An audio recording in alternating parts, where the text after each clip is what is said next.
news leader, this is the MTN Noon News. Good afternoon and welcome to your MTN Noon News for this Tuesday. I'm Hailey, Monaco. The 124th Brawl of the Wild is officially here as the countdown to kickoff begins. This week, the Montana State University Bobcats are getting ready to make their way to Missoula, squaring off against rivals, the University of Montana Grizzlies. The Grizz enter this matchup number 2 in the country and at 11-0 on the season. MTN's Kyle Hansen takes a look back at their season that has led to this moment. It's arguably the biggest brawl of them all, as number 2 Montana and number 3 Montana State will meet right here at Washington Grizzlies Stadium on Saturday at noon with the outright Big Sky Conference Championship on the line. But before we look forward, let's take a look back and see how the 11-0 Grizzlies got to this point. The Grizzlies were the preseason number 7 team nationally, and the biggest storyline entering the season would be their schedule, with the bye coming in week 1, followed by 12 consecutive games.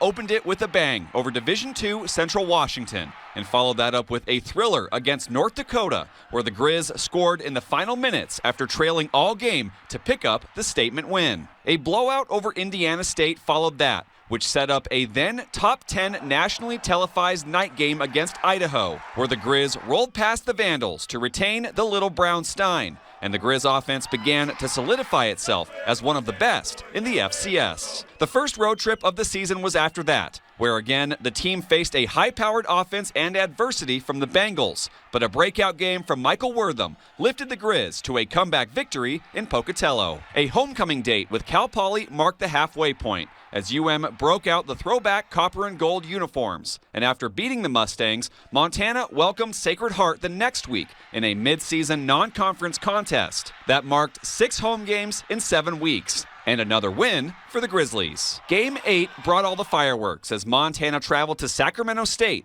And with plenty of trash talk leading up to the game, the Grizz took home the Panda Bowl after another offensive onslaught under the lights on national TV once again. A road win over Weber State would snap a losing streak in Ogden, and the following week, played Eastern Washington too close for comfort, as a fumbled spike by the Eagles proved to be the difference, as the Grizzlies held on. And the latest chapter was a return to Providence Park in Portland, as the Grizzlies used 5 interceptions and plenty of offense to blow out the Vikings. So now it's the 124th Brawl of the Wild, and while is locked into a bye in the opening week, a win over the Bobcats would solidify home field advantage in the playoffs, and of course, bragging rights within the Treasure State. Reporting in Missoula, Kyle Hansen, MTN Sports. MSU's Bobcats are starting off in the number 3 seed and going in 9-2 so far this season overall. Now the Brawl of the Wild matchup against the Grizz could bring the Cats their first win away from home. MTN's Grace Lawrence joins us from Bobcat Stadium in Bozeman with what to keep an eye out for.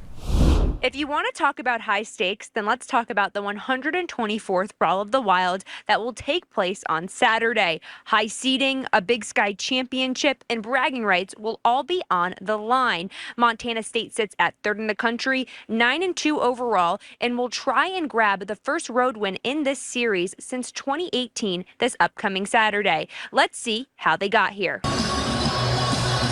The Cats had a gauntlet to start the season, which began in Eugene, Oregon, against one of the top FBS teams in the Ducks. After a 59-13 loss, the attention turned to Gold Rush, a top 3 matchup against South Dakota State. The game had it all, a blocked punt for a score, wild touchdowns, and ended in double overtime, where the Cats fell inches short and lost 30-24. But the team would not let an 0-2 start define the rest of the year, as they finished the non-conference 2-0 and stamped a major 57-3 win over Eastern Washington in Bobcat Stadium to start conference play. The attention turned to 13th-ranked Northern Arizona as the Cats traveled down to the walk-up Sky Dome. It was Taco Tuesday on Saturday, as Dowler sparked his team with the longest punt return touchdown in program history. Julius Davis had a SportsCenter top 10 hurdle for a touchdown, and MSU went home with a big 34-10 win. The momentum carried into victories over the next four conference foes in Idaho State, Cal Poly, UNC, and Weber State. Then it was a top 10 showdown in Bozeman on November 15th against UC Davis. In front of a national audience, the defense stole the show as Captain Caden Dowler had a Player of the Week performance for the second week in a row. The Cats rolled to a 38-17 win. MSU started FCS regular season play with a top 3 game and will end with one as they face the number 2 Grizz this Saturday.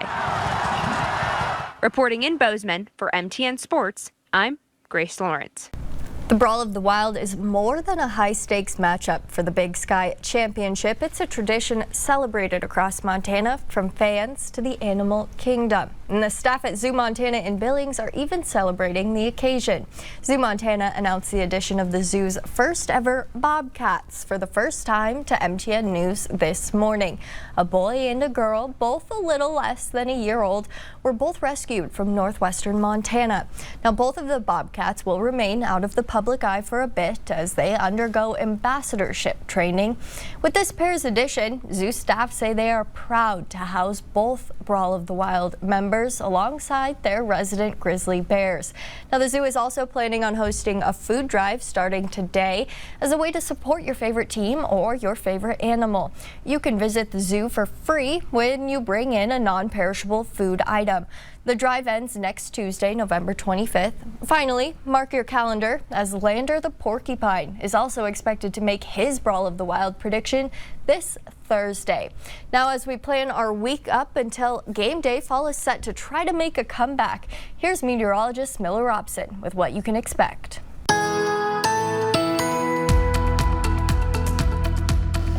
Well, happy Tuesday, everybody. Let's take a quick trip around the state. Looking pretty good there in Helena. We do have some cloud cover there. Also a great shot there in Lewistown and in Billings, facing toward the mountains, where we do have some cloud cover out there. In some areas seeing a little bit of rain. We'll tell you more about that in just a second. First off, let's talk temperatures. Right now, we've got 44 in our state capital, 48 in Missoula, 45 in Cut Bank. Up in Kalispell, we're at 48. Over in Butte, we're at 48 as well. Jordan at 50, 51 in Miles City. Billings sitting at 55. Down in Cody, we're sitting at 52, 56 right now in Sheridan. Do have some rain, Big Ord County, portions of Rosebud County, also up in the northwest, including Flathead. Not a lot of rain in the forecast moving forward. We'll tell you all about that coming up.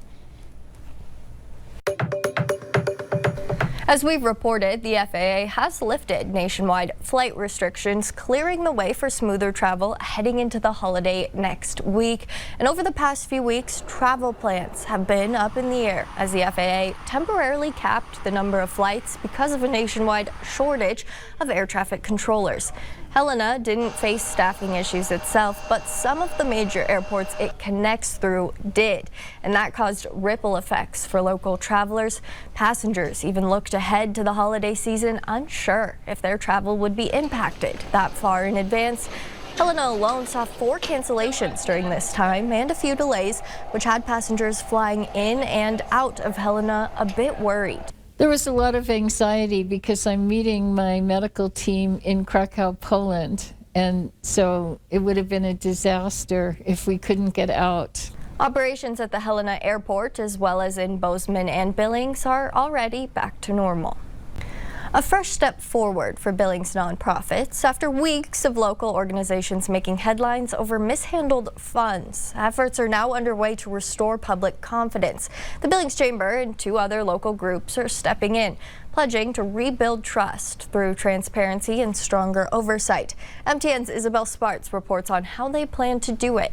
We've seen the allegations. In recent months, 3 Billings nonprofit leaders have come under fire. Centennial Ice Arena's former director, Sean Michael Gilmore, was arrested and charged last month with embezzling over $15,000 in funds. In September, the Montana Rescue Mission's executive director, Matt Lundgren, was fired after an internal investigation. The mission has since made efforts to do better, while keeping their main goal, serving the community, top of mind. One of the things that we've done in all of the leadership changes is reopen lines of communication with area partners. When former CEO of of New Day Sherry Lynn Bolter was charged with embezzling property and forgery. We definitely got phone calls of people taking pause. City organizations took notice. Zach Terakidis with the Billings Community Foundation says his organization was working with New Day for 10 months prior to Bolter's charges. Their number one priority is they could not have a disruption in service, even as they deal with leadership transition. Terakidis says while these few have shown mismanagement, they've corrected properly, and there are many more doing right. We want to make sure people are confident in what's going on and knowing that those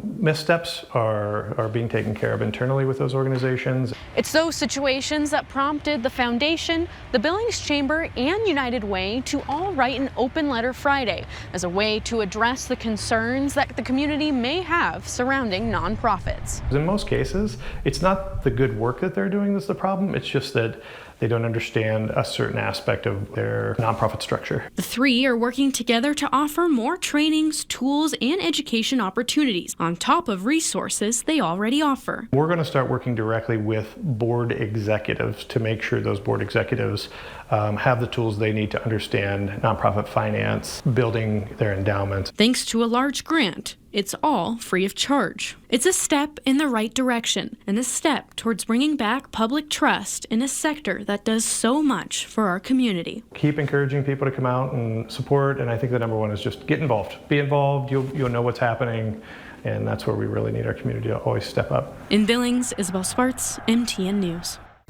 Attorney General Austin Knudsen awarded 2 Montana Highway Patrol troopers with special recognition at the state capitol this week.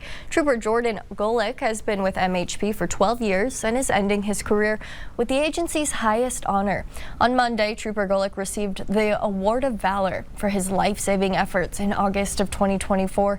Without regard for his own safety, Trooper Golick rushed to the scene of a fiery rollover crash and overcame immense challenges, ultimately saving the driver's life. I mean, it's always great to get recognition in any job that you have, but I mean, the point of this job is not recognition at all. It's just about going out there and providing your service, whether it's big things like this or the small day-to-day stuff that affects most of the Montanans out there. MHP Trooper Nick Wade received Attorney General's Award of Commendation for saving a life of a hiker experiencing a medical emergency.